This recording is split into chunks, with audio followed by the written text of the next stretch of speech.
সৎসঙ্গ ছাড়ি কইনু অসতে বিলাস, তে কারণে লাগিল যে কর্মবন্ধ ফাঁস। ছিল প্রভুপাদ তাৎপর্যে নরোত্তম দাস ঠাকুরের কোট দিচ্ছেন, সৎসঙ্গ ছাড়ি কইনু অসতে বিলাস মানে সত্য অহংকারকে পরিত্যাগ করে মিথ্যা অহংকারের আশ্রয় গ্রহণ করেছি, তে কারণে লাগিল যে কর্মবন্ধ ফাঁস। সত্য অহংকার, ওই জন্য সৎসঙ্গ ভক্তদের সঙ্গে থাকা। কিন্তু অনেক সময় অহংকারের ফলে আমরা ভক্ত সঙ্গ ছেড়ে চলে যাই। কারণ আমি কেন ভক্ত সঙ্গ ছেড়ে চলে যাই? কারণ আমি নিজেকে শ্রেষ্ঠ মনে করি। আমি তো শ্রেষ্ঠ এই বুদ্ধি হইলে, আমি তো বৈষ্ণব এই বুদ্ধি হইলে অমানি না হব আমি। প্রতিষ্ঠা আশা হৃদয় দূষিবে, হইব নিরয়গামী। যখন আমি মনে করব যে আমি বৈষ্ণব হয়ে গেছি, তখন তো আর কেউ বৈষ্ণব নেই, কার সঙ্গ করব? আমি তো শ্রেষ্ঠ। ওই জন্য সমস্ত ভক্তদের থেকে ত্যাগ করে আলাদা আলাদা আমি হরিভজন করব, এই মানসিকতা জাগে।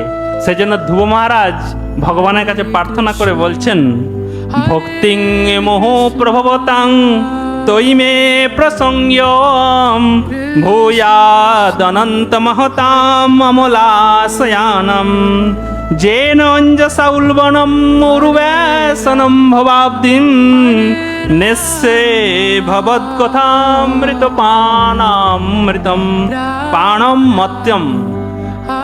ধ্রুব মহারাজ ভগবানকে বলছেন, হে প্রভু, আপনি এসেছেন ঠিক আছে, আমাকে দর্শন দিয়েছেন, আপনি এখন আসতে পারেন। কি ব্যাপার, আসতে পারি মানে? বলছে আপনাকে আমার লাগবে না, কারণ আপনার যে ভক্তরা রয়েছে তাদের সঙ্গ আমাকে দিন।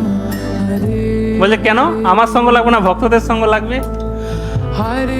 কারণ আপনার সঙ্গ থেকে তো আমি যেটা চাই সেটা পাবো না। ভগবান বলছে আমি দিতে পারি না এমন কি এই জগতে বস্তু আছে?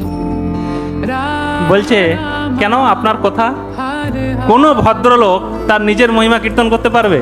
হ্যাঁ, ভগবান দাঁড়িয়ে দাঁড়িয়ে সবসময় বলতে পারবে আমি উমুক আমি তুমুক, কতক্ষণ বলবে?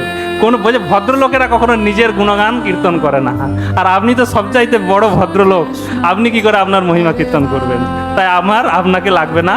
আপনার যে অমলাশয়া নাম, যে সমস্ত অমলাশয় যারা জড় আসক্তি থেকে সম্পূর্ণরূপে মুক্ত, যাদের হৃদয় শুদ্ধ, সেই সমস্ত ভক্তদের সঙ্গ আমাকে দিন, যাতে আমি তাদের সঙ্গে বসে আপনার সুন্দর লীলা কথা কান দিয়ে পান করতে পারি। তার মধ্যে কি হবে? তুমি আমার কথা শ্রবণ কীর্তন করলে তাহলে ভবসাগর উত্তীর্ণ হতে পারবে? ভগবান বলছে, ধরুন ধ্রুব মহারাজ পারবে?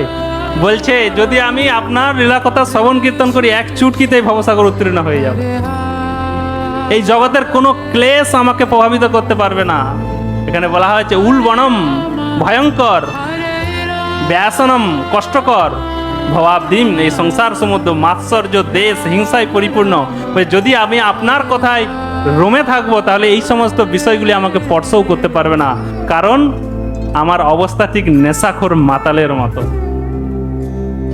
যেমন মাতাল ব্যক্তি সারাদিন পরিশ্রম করে হয়তো 200-500 টাকা ইনকাম করে, রাত্রেবেলা যখন মদ খায়, মদ খেয়ে বেচারি বাড়িও যেতে পারে না, ড্রেনের মধ্যে পড়ে থাকে।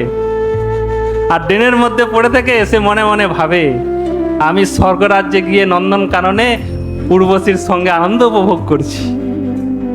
আর সে আছে কোথায়? নর্দমার মধ্যে পড়ে রয়েছে, আর কীটগুলো তাকে দংশন করছে। সে বুঝতেও পারে না, কারণ সে মদ খেয়ে তার সমস্ত চেতনা লুপ্ত হয়ে গেছে। সে ভাবছে আমি আনন্দে মজাতে রয়েছি।